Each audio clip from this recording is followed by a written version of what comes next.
সাল্লাম আরে বিবি দুলাইখা ইনভাইট করলা, তার নিচে দি খল্লা দিয়ে যেহেতু নবীর আওয়াজ, নিচে দি খল্লা দিয়া যখন দাওয়াত লাগলা, কামরার ভিতরে যাওয়ার সঙ্গে সঙ্গে যখন ফল খাটনেওয়ালা বলিতে যখন নবী ইউসুফের চেহারার দিকে তাকান যায়, ইতায় দেখতে ফল খাটার দুইওয়ালা সাওয়াত বসলা, ফল খাটিতে খাটিতে আতর আঙ্গুল পর্যন্ত খাটিয়া ফেলাইছেন, আঙ্গুলটা কি জোর জড়াইয়া জমিয়ে রক্ত পড়ে। নবী ইউসুফের চেহারা মুবারক দেখিয়া একটা নারী বুঝতে পারে নাই নিজের হাত খাটিছে। সুবহানাল্লাহ। তাফসীরের কিতাবের একটা এই সময় যদি নবী ইউসুফ না হইয়া রে ভাই, আপনার আমার জমানার নবী বিশ্ব নবী মুহাম্মদুর রাসূলুল্লাহ সাল্লাল্লাহু তাআলা আলাইহি ওয়াসাল্লাম যদি ওই সময় খারাপ যদি নারী জাতির সামনে যাইতা, ওটা জমিনের বেঠির হাত কাটা তো দূরের কথা, খলিঞ্জা বার করতে বুঝাইলা না অনেক। সুবহানাল্লাহ। নবী ইউসুফ আলাইহিস সালাম ভিতরে চলে গেলেন, জুলাইখা চেয়েছিলেন কাজ করতাম না, রেস তরিকা এসাই ছিল নবী ইউসুফের দরকার। নবী ইউসুফে আল্লাহর আদালতের দিকে তাকায়া আল্লাহর কাছে মাফি মাঙ্গিয়া সামনের দিকে দৌড় দিলা, আর বিবি জুলাইখা পিছন তাকিয়া দুব্বার মধ্যে দাপট মারলা রে ভাই। সঙ্গে সঙ্গে দাপট মারিয়া নবী ইউসুফ আলাইহিস সালাম বাহিরে চলে আসলেন। ভিতরের মধ্যে আওয়াজ, কি হয়েছে? বলে ইউসুফে আমার লাগি এমন আচরণ করছে, নাউযুবিল্লাহ। বিচারি খেও নাই, আল্লাহ বারবার মিশর হাদিসে মিশর দেখাবে দেখায়, এই বিচারের সত্যতা যদি তুমি যাচাই করতে চাও, তোমার বাড়ির মধ্যে একটু না বালিক বাচ্চা আছে, ও তার সাক্ষী হবে তুমি গ্রহণ করিও। অর্থাৎ আমি তোমার হইয়া দিয়া যে মানুষের পিছনের দিকে কাপড় ভাড়া পাইবাই, এই নইলা জমিন নির্দোষ, আর যার সামনের দিকে কাপড় ভাড়া এই নইলা জমিন দোষী। আল্লাহর কি লীলা খেলারে ভাই। এই ছোট্ট বাচ্চারে আদিজে মিশরের 3 দিন থেকে নবী ইউসুফের জেলের মধ্যে বন্দী করিলেন। আদিজে মিশরের দেখলা সমালোচনা তুমি না ঘটনা কান্না করা যান না। একটা বাচ্চারে সামনে আনিয়া কইলার আল্লাহর গোলাম, আল্লাহর ওয়াস্তে তোমার জবান খানটা খুলো। খোঁজেন গতকালকের যে ঘটনা হয়েছিল, এই জায়গা আমার বেটি দোষী না ইউসুফ দোষী। বাচ্চা লগে লগে হইয়া দিল আদিজে মিশর, খে নির্দোষ খে দোষীটা তুমি প্রমাণ করো। অর্থাৎ যার পিছনের দিকে দুধবা ফড়া পাইবাই, যার পিছনের দিকে কাপড় ফড়া পাইবাই, এই লইয়া তাকলা নির্দোষ, আর যার সামনের দিকে কাপড় ফড়া পাইবাই, এই লইয়া গভীর দোষী। সুবহানাল্লাহ। আদিজে মিশরে নবী ইউসুফ আলাইহিস সালাতু ওয়াস সালামের ডাকিয়া আনিয়া দেখো, ইউসুফ আলাইহিস সালামের সামনে দিয়া কোনো চিহ্ন নাই, পিছনের দিকে তাকাইয়া দেখা যায়, পিছনের দিকে যে আদিজে মিশরের বিবি জুলাইখা দাপট মাস না, ও দাপটের জায়গা ওখান ছিড়া। সুবহানাল্লাহ। এরপরে নবী ইউসুফের জেল বন্দী করা হলো, দীর্ঘ 3 বছর পর্যন্ত জেলের ভিতরে বন্দী রায়। আল্লাহ যারা ইজ্জত দেয় ভাই, পৃথিবীর কোন বেটার ক্ষমতা নাই ইজ্জত করতো, আল্লাহ যারা সম্মানিত বানাইতে চায়, পৃথিবীর কোন বেটার ক্ষমতা নাই সম্মানিত তাকে হরাইতো।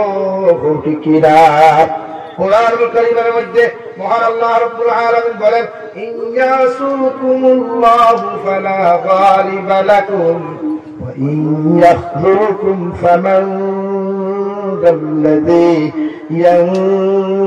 ينصركم من بعده وعلى الله فليتوكل المؤمنون।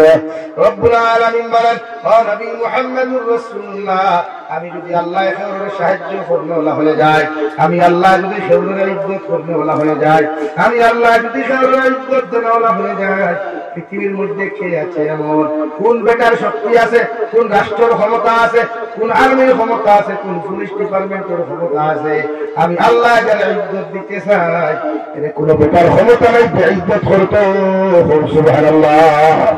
কে আছে এমন? আমি যারা সম্মান করতে চাই, হে তারে ইজ্জত।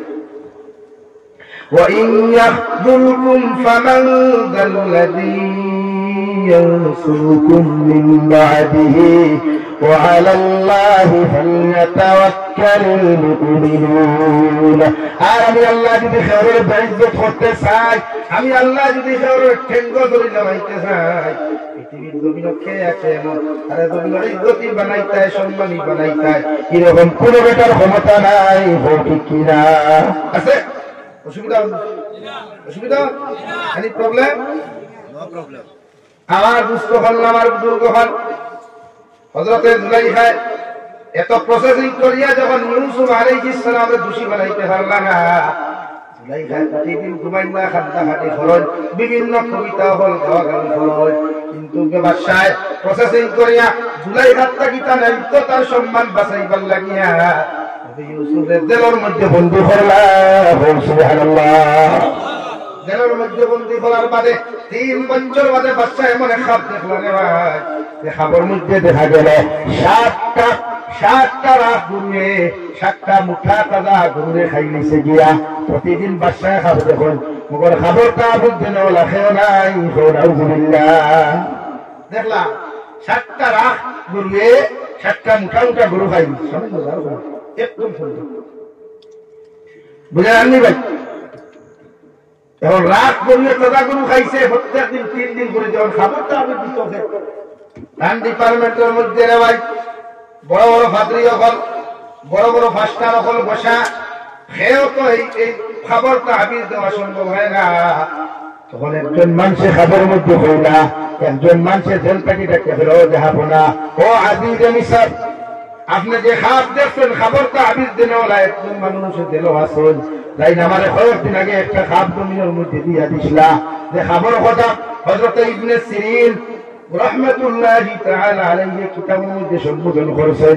ইবনে সিরিনের লেখা নবী ইউসুফ আলাইহিস সালাতু ওয়াস সালামের জামানাত বেটা দেখলো জমিনের মধ্যে আযান দেখতে হয়। নবী ইউসুফ আলাইহিস সালাতু ওয়াস সালাম তাবির দিলা যে এই বেটা যে আযান দেন ও হইছেন যে তুমি আগামী বছর আল্লাহর বাড়িতে হজ যাইবা। কেন যাইবা বলেন? হ্যাঁ, বেটা কইছে নবী ইউসুফ আমি তো রাত্রিবেলা খাবে দেখলাম আমি আযান দিয়া। নবী ইউসুফ আলাইহিস সালাম ফরমায় আল্লাহ তোমারে কবুল করে লাইছে, আল্লাহ তোমারে জমিনে দাওয়াত দিলাইছে, তুমি আগামী বছর আল্লাহর বাড়িতে তোয়াফ যাইবা। সুবহানাল্লাহ। আরেক বেটা দেখা দেখে কইল ও জেলের জেলখানার ভিতরে ইউসুফ আলাইহিস সালাম আমিও দেখছি রাত্রিবেলা আযান দিয়া। নবী ইউসুফ আলাইহিস সালাম ফরমায় তুমি রাত্রিবেলা শরীর জোড়া খাইয়া তোমার এখানে আজ জমিনে খাটিয়া ফেলাইবা। নাউযুবিল্লাহ। এক খাপ, দুইটা, কয় খাপ বলেন? এক খাপ। আর তাবির কয়টা? ই বেটা কইল আমি আযান দিয়ার, তাই কইলা তুমি আগামী বছর হজ যাইবা। ই বেটা কইলা আমি আযান দিয়ার, তাই কইলা তুমি রাত্রিবেলা শরীর জোড়া খাইয়া খাইবা। তুই ওদের যে খাপ দেখলা রে ভাই, ই বেটা আল্লাহ হজ নিলা গিয়া। আর ই বেটা 12 বছর দেখা যায় এক হাত তার জমিনও নাই। সুবহানাল্লাহ। ও জেলের বেটা কইল ও মিশর আজিজে মিশর, যদি এই খবরটা আমি আপনি পাইতে চাও, জেলের ভিতরে ইউসুফ নামে যে মানুষ আছেন তাহলে জেলখানার থেকে আপনি ভালো হলো কুয়া ও তাই না আপনার তাবির দিতে পারবা। সুবহানাল্লাহ।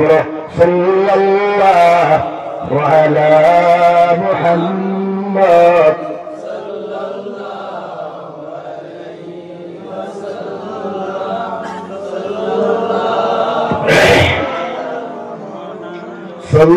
সাল্লাল্লাহু আলা মুহাম্মদ। আপনার অসুবিধা হয়নি? বলবাই তো আজ দেওয়ানো নয়, আগেও বলছি লাগে আমি ভোজর বাদে রাখতে পারছি ওখানে তাই তো বলছেন আপনারা ভোজর পর্যন্ত প্রথম পুষে পর্যন্ত। হ্যাঁ, আর 7-10টায় উঠিয়ে খাই দিকটা আমার দুষ্ট হল আমার বুজুর্গ হল তালা খুলাইল আল্লাহ, যে আল্লাহ জেলের ভিতরে ঢুকাইল আল্লাহ তালা খুলাইয়া নবী ইউসুফরে বার করলো। আজি যে মিশরে কইলার ভাই ইউসুফ রাত্রিবেলা আমি খাপ দেখলাম, ও 3-3 করে খাপটা দেখলাম, খাবারটা আবির খানটা বয়ান করে যায়। ইউসুফ আলাইহিস সালাম জিজ্ঞাসা করলা ও আজিজে মিশর কি এমন খাপ খানটা আপনি জমিনে দেখলেন? সঙ্গে সঙ্গে জবাব আইল আমি দেখলাম 7টা রাত ঘুরিয়ে চিকন ঘুরিয়ে মোটা মোটা 7টা গরু খাই দিছে। নাউযুবিল্লাহ। ওটাই কইলা এই খাপ হইল খাবারটা আবির হইল যে তোমার রাষ্ট্র তোমার দেশ 7 বছর করোনার মতো মহামারী দেখা দিল, दुर्भिक्ष देखा दी सीधा भाई। अरे मतलब आप लोग बात करना नहीं जानते क्या भाई? आता है बात करना तो बोलो यार, हाँ की ना हाँ, यस और नो, उसको बोलना चाहिए। तो टाइम हो जाए तुम्हारे देश 7 বছর কি দিব দুর্ভিক্ষ রে, আর দুর্ভিক্ষ যদি 7 বছর পেয়ে যায় কেন হেলা দুঃখ আছে নাই। 7 বছর তোমার দেশে দুর্ভিক্ষ দেখা দিব, ও 7 বছর দুর্ভিক্ষ দিব, তোমার দেশের মানুষের বড় কষ্ট করবা। ইউসুফ আলাইহিস সালাতু ওয়াস সালাম আরে লগে লগে দেখে বলো বাদশা যা, বাদশা লগে লগে কইল ভাই ইউসুফ এতদিন আমার বড় বড় পাত্রী যখন আমার জায়গার মধ্যে ফালিয়ার খাবাইয়ার কামড়া দিয়া লম্বা লম্বা বেতন হল ইতারে দিয়া ইটায় লম্বা লম্বা লাঠি লইয়া খালি গুলাগুলি করেন খালি ও মারণ ইটায় আমার তা হয়ে দিতে পারেন না। আজ তোমার মতো মানুষে আমার এত সুন্দর তাবিজ দিনা একটা বার্তা পৌঁছাই দেবা ইউসুফ, এই মহামারীটা কি বাঁচতে গিয়া এই দুর্ভিক্ষটা কি আমার রাষ্ট্রে বাঁচাইতে আমি কি কাজ করতে রাখবো, কোন ব্যবস্থা নিতে রাখবো। ও নবী ইউসুফ আলাইহিস সালাতু ওয়াস সালাম হাদিসে মিশর আপনার রাষ্ট্রে 7 বছর যদি দুর্ভিক্ষটা কি বাঁচাইতে চান তাহলে প্রথম যে 7 বছর আপনি পাইবেন ও 7 বছরের ভিতরে যত ফসল হল আপনি ক্ষেত করবেন, যত ফসল হল আপনি জন্মাইবেন ওগুলো আপনি 7 বছর পর্যন্ত কোনো মানুষরা তো না দিয়া আপনি বাচ্চার খাজানার মধ্যে বাচ্চার রাখার মধ্যে আপনার জিম্মাদারির ভিতরে ওগুলো আপনি সংরক্ষণ করুয়া ওগুলো সংরক্ষিত করিয়া রাখুন, যাহাতে বাকি 7 বছর পরে যেন দুর্ভিক্ষ যখন দেখা দিবা আপনার খাজানার তাকিয়া আপনার কোন বান্দান তাকিয়া মানুষের বন্টন দিলে বন্টন করিয়া ও 7 বছর যেন মানুষের কষ্ট করা না জানে। সুবহানাল্লাহ। কিটা কইছে যে আপনার দেশ দুর্ভিক্ষ হরাইতে হইলে আপনি 7 বছর যে ভাইবাই ও 7 বছর আপনি ওলা ফসল ফলার কুয়া ওলা কিছু ফলার কুয়া আপনি যে 7 বছর আপনি সংরক্ষণ করিয়া রাখুয়া বাকি 7 বছর যখন দুর্ভিক্ষ দেখা দিবে তখন আপনি অন্যটা কি বন্টন করবা। ও ভাই বুঝে যাননি,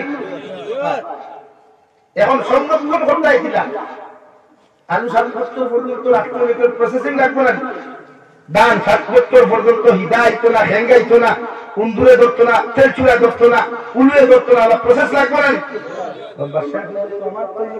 হাবগুলি খাইয়া রেট বড় কথা, হ্যাঁ হাবগুলি খাইয়া কিতা বড় কথা ভাই ভান্ডা ভান্ডা রেট এর লাগে ইগুত্তকে তো কোনো ফয়সালা নাই, ইগুত্তে বিভিন্ন রাজ্যে বিভিন্ন বুদ্ধি দেয়। শেষ মুহূর্ত হাদিসে মিশরে কইলাম আমার খাপ যে সলিউশন করিয়া দিছেন সমাধান করিয়া দিছেন ও এর আমি বিচার করিয়া আমার হোসেন বাকি 7 বছর খানটা আমি কেমন করিয়া জমির মধ্যে সংরক্ষণ করতাম ওখানটা যদি তুমি আমার একটা বার দেখাইয়া দিলাও, একটা বার যদি জানাইয়া দিলাও, একটা বার্তা যদি হইয়া দিলাও, একটা বার্তা যদি তুমি জানাইয়া দিলাও তাহলে আমার দেশের মানুষের কষ্ট করতো নাই। সুবহানাল্লাহ। লম্বা ঘটনা আমি বাট্টি বাট্টি মাতি আর খালি এটা আস্তে একটু হাম সূরা ইউসুফের তফসির সাধারণ কথা হ্যাঁ কে হইল ভাই আমি ফ্যাক্টরি আমি কাম কিছু দিছি না ও লালচা এক কাপ ভাই আমার এক গোসা 2 পিস মাছ টাকা পড়ে গেছে আট বলে জাননি ভাই আল্লাহ যারা ইজ্জত দে দুনিয়ার কেউ নাই বেইজ্জত করতো আর যারা আল্লাহ বেইজ্জত করতো